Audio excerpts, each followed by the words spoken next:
আসসালামু আলাইকুম। আমি নিজে হাতে আজকে সিঙ্গারা কিভাবে বানাইছে এটা আপনাদের সাথে আমি শেয়ার করতেছি।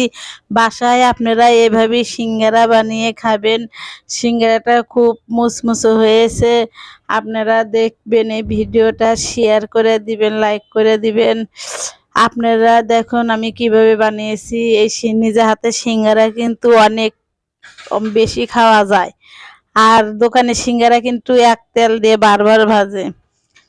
আমি এই যে আটা, প্যাকেটের আটা আমি কিভাবে গুলতেছি দেখুন। লবণ নিয়েছি, কালো জিরে নিয়েছি, আর আটা আমি 1 কেজি আটার আমি অর্ধেকটি থুয়ে দিয়েছি, আর অর্ধেকটা দিয়ে আমি সিঙ্গারা বানাবো। এখন আমি পানি দিচ্ছি। কিভাবে আপনারা যে বাসায় উটি বানা খান সেইভাবেই এই গোলাটা গুলে নেবেন, ওরকম ভাবেই গোলাটা গোলা লাগে।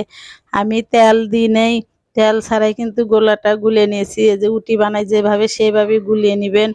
আমি অল্প সহজে কিন্তু আপনাদের বানান শিখাচ্ছি, বেশি কঠিন করে না। এখন আমি ঢেকে রেখেছি। এখন আমি যে আলু কুটছি, সেই আলুটা আমি এই যে সিঙ্গারা বানাবো সেই আলুটা কুটছি।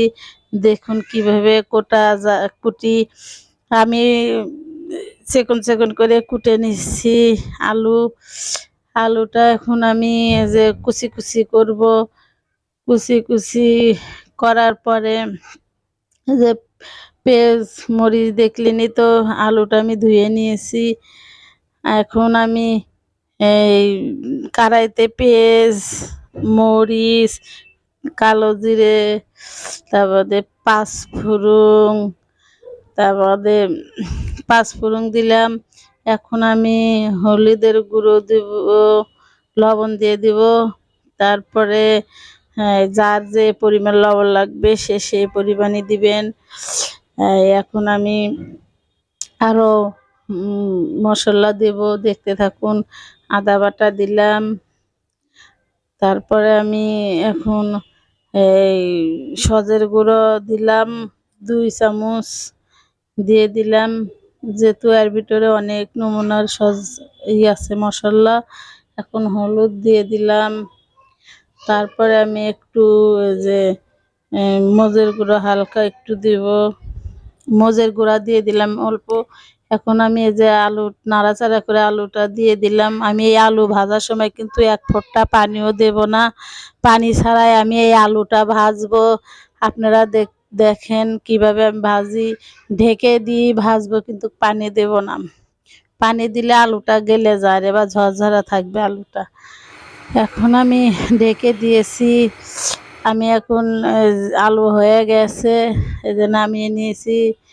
কত সুন্দর কালার হয়েছে। এখন আমি তেল এই যে প্লেটে দিলাম, বেল্লা ফিরাত আমি তেল ভরে দিচ্ছি, তেলটা যেন না আটকে যায় পিঠে, সিঙ্গারার পিঠা বানাতে। এখন আমি কড়াইতেও তেল ঢেলে দিচ্ছি, সিঙ্গারা বানাবো সে তেল।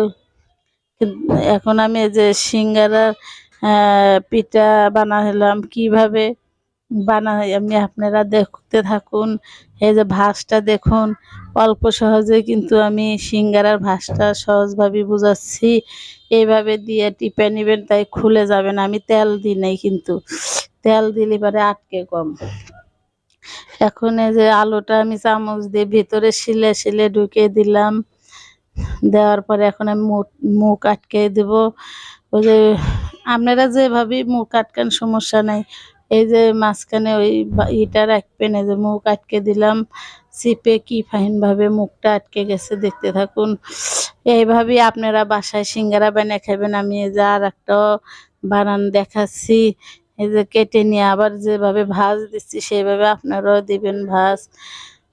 মুড়ির ঠোঙ্গার মতো করে ভাজ করে এই যে আবার আমি দিয়ে দিলাম আলু। আলু আমি বেশি করে দিচ্ছি, যেহেতু নিজেরাই খাবো, আর আলু ভিতরে না থাকলেও সিঙ্গারা মজা লাগে না। এইভাবে আপনারা বানাইবেন। আমার এই ভিডিওটা শেয়ার করে দিবেন, লাইক করে দিবেন, সাবস্ক্রাইব করে দিবেন, আর অন্যকে দেখার জন্য সুযোগ করে দিবেন। আপনারা এইভাবে সিঙ্গারা বানাবেন, অল্প সহজেই আপনারা সিঙ্গারা বানাইতে পারবেন। আমি কিন্তু কঠিনভাবে কিন্তু বানাই নাই, সহজভাবে নিজেই বানাচ্ছি, নিজেই ভাজবো, সব নিজেই একা একা করব। আমি এখন সিঙ্গারাটায় যে তেল গরম হয়ে গেছে, এখন আমি দিয়েছি। দেওয়ার পরে আমি একটু জালটা একটু কমিয়ে দিয়ে আমি আরও সিঙ্গারা বানাবো। এরকমভাবে আমি ভাজি আর বানাই। আপনারা এই ভিডিওটা দেখতে থাকুন। এই যে আমার মেয়ে পুরি খাওয়ার জন্যে পাগল হয়ে গেছেন, আর আমি কি করবো, গোলা একটু নিয়ে পুরিটা বানিয়ে দিচ্ছি। আমার মেয়েটা বলছে যে আমি পুরি খাবো, পুরি খাবো। এখন আমার সিঙ্গারাটা হয়ে গেছে। সিঙ্গারাটা এখন আমি ভাজা হয়ে গেছে, আমি এখন বড় পাতিলে তুলে নেব। এই যে বড় একটা ভাতের পাতিল নিয়েছি, তার ভিতরে আমি উঠাবো। উঠে এসেছি। আমার সিঙ্গারা কালারটা দেখুন কত সুন্দর হয়েছে। এইভাবেই আপনারা বাসায় নিজেরা নিজে হাতে বানিয়ে খাবেন। খাওয়ার স্বাদটাই অন্যরকম হবে। নিজেরা যখন বানিয়ে খাবেন, একটার কাজ ৫-৬টা খেতে পারবেন, আর দোকানের সিঙ্গারা কিন্তু তা খেতে পারবেন না। এই পুরিটা দিয়ে দিয়েছি। আমার মেয়ের জন্য এটা বানাচ্ছি। এখন আমি পুরিটা হয়ে গেছে, উল্টে দেবো। এই যে ২টা পুরি হয়ে গেছে, এখন আমার বাচ্চাকে দিলাম। বাচ্চাও সেই খুশি হয়েছে যে আম্মু আমাকে পুরি বেনে দিয়েছে, পুরি বেনে দিয়েছে। এখন আমি আবার সিঙ্গারাটা দিয়ে দিচ্ছি। এভাবেই আপনারা বানাবেন, খাবেন, আর লাইক শেয়ার কমেন্ট করে দিবেন। সিঙ্গারা বাসায় বানিয়ে খাবেন, দেখবেন কেনা সিঙ্গারা, একটা সিঙ্গারা ১০ টাকার, আমি ১০ টাকার মাপির সিঙ্গারাই কিন্তু বানাচ্ছি। দেখেন কত বড় বড় সাইজের সিঙ্গারা। আপনারা তো দেখতেই পাচ্ছেন। আর এই এতগুলান সিঙ্গারাগুলো আমি কিনতে যেতাম, নাহলেও ৪-৫০০ টাকা লাগতো। দেখেন আমার এই